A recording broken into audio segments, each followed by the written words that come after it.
तो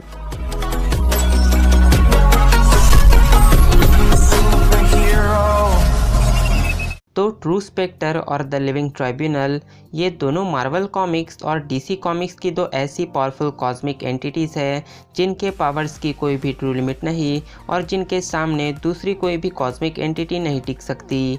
तो क्या होगा जब हम इन दोनों पावरफुल बींग्स को आपस में कंपेयर करेंगे?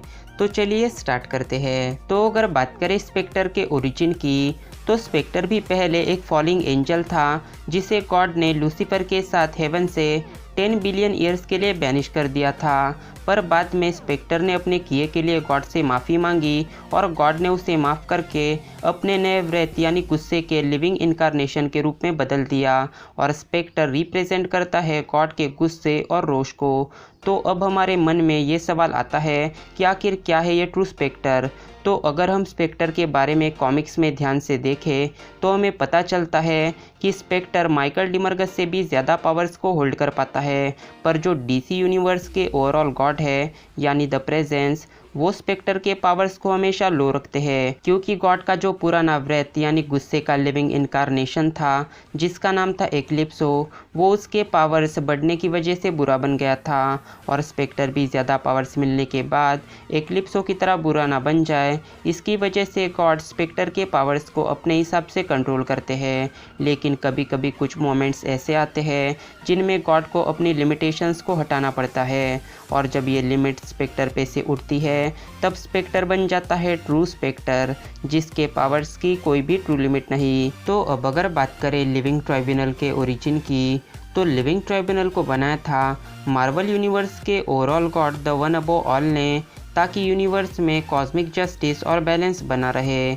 कॉमिक्स में लिविंग ट्राइब्यूनल को 3 सिरों के साथ दिखाया जाता है और लिविंग ट्राइब्यूनल का हर एक सर बेसिकली अलग अलग पर्सनालिटीज़ को शो करता है, जैसे इक्वालिटी यानी समानता, नेसेसिटी यानी ज़रूरत और वेंजेंस यानी बदला। बेसिकली लिविंग ट्राइब्यूनल के पास कोई भी फिजिकल बॉडी नहीं, पर जिस बॉडी में हमें लिविंग ट्राइब्यूनल दिखाया जाता है वो बॉडी उसे मिली है एक एंथ्रोमॉर्फन नाम की एंटिटी से जो कि रहता है डायमेंशन ऑफ मैनिफेस्टेशन में, और डायमेंशन ऑफ मैनिफेस्टेशन का डायमेंशन नॉर्मल टाइम से बाहर एग्जिस्ट करता है और यहाँ से ली गई कॉस्मिक बॉडीज़ को मार्वल यूनिवर्स में एम बॉडीज़ कहा जाता है। पावर्स एंड एबिलिटीज़, तो अगर बात करें लिविंग ट्राइब्यूनल के पावर्स की, तो एक कॉस्मिक बीइंग होने के कारण लिविंग ट्राइब्यूनल होल्ड कर पाता है कुछ लिमिटलेस पावर्स को, जैसे limitless strength, limitless durability, divine magic control, element control, duplication power,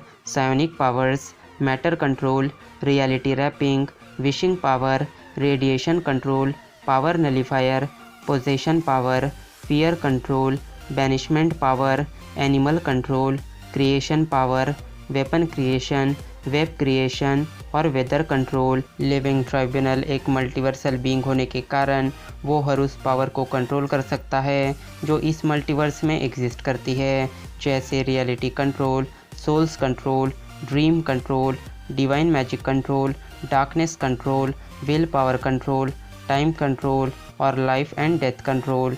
living Tribunal इतना ज़्यादा पावरफुल है कि उसने यंग बियॉन्डर को अपने रियलम से बैनिश कर दिया था, नेबुलस जो कि एक पावरफुल गॉड था उसे भी बीट कर दिया था, पूरे यूनिवर्स को अपने हाथ पर रख दिया था और इन्फिनिटी स्टोन्स को भी पावरलेस कर दिया था ताकि कोई भी बीइंग इनका गलत इस्तेमाल ना कर सके।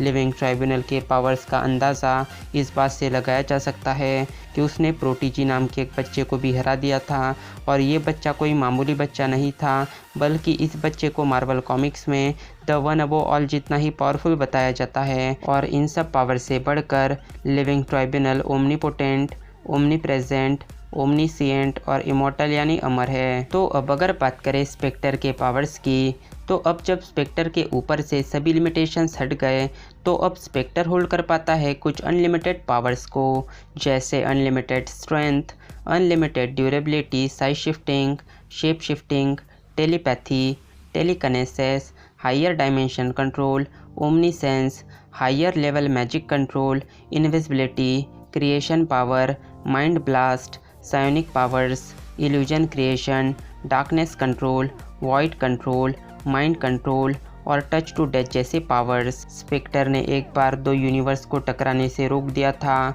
लॉर्ड केओस और ऑर्डर को भी मार दिया था, जो कि डीसी मल्टीवर्स के टॉप 10 मोस्ट पावरफुल बींग्स में से एक थे। साथ ही डॉक्टर फेट ने कॉमिक्स में एक बार कहा था कि उसका मैजिक नाबू से भी ज़्यादा पावरफुल है। साथ ही स्पेक्टर एक ऐसा बींग है जिसने मिस्टर मिक्सफ्लेट के पावर्स को छीन लिया था, जो कि एक 5th डायमेंशन इम्प है। साथ ही स्पेक्टर के पास है विल ऑफ गॉड, जिसकी मदद से स्पेक्टर किसी भी एक्सटर्नल पावर को भी कंट्रोल कर सकता है। और इन सब पावर से बढ़कर true Spectre omnipotent, omnipresent, omniscient और इमॉर्टल यानी अमर है। तो अब सवाल ये आता है कि इन दोनों में से कौन है सबसे ज़्यादा पावरफुल। तो ट्रू स्पेक्टर और द लिविंग ट्राइब्यूनल, ये दोनों कॉस्मिक बींग्स कितने ज़्यादा ओवरपावर्ड है ये तो आप समझ ही गए होंगे। तो अब इन सब बातों को डिस्कस करने के बाद अब अगर इस बैटल में मुझे किसी को अपना वोट अगर देना हो तो मेरा वोट यार ट्रू स्पेक्टर के साथ है। हालांकि लिविंग ट्राइब्यूनल भी काफ़ी ज़्यादा पावरफुल है और कुछ फीट्स को देखने के बाद ऐसा ही लगता है कि इस बैटल का क्लियर विनर तो उसे ही होना चाहिए। लेकिन हमें ये नहीं भूलना चाहिए कि ट्रू स्पेक्टर पूरे डीसी ओमनीवर्स से भी बड़ा है। आप ट्रू स्पेक्टर को द प्रेजेंस का ही गुस्सा समझ सकते हो या फिर ऐसा भी समझ सकते हो कि ये battle spectre versus living tribunal का ना होके living tribunal versus the presence का है। तो इसलिए मुझे लगता है कि इस बैटल का विनर होगा द स्पेक्टर। तो अब आप बताइए नीचे कमेंट्स में कि आपको क्या लगा, इस बैटल का विनर आखिर किसे होना चाहिए। तो मैं मिलता हूँ आपसे मेरे अगले वीडियो में एक नए और इंटरेस्टिंग टॉपिक के साथ। Till then bye and be safe.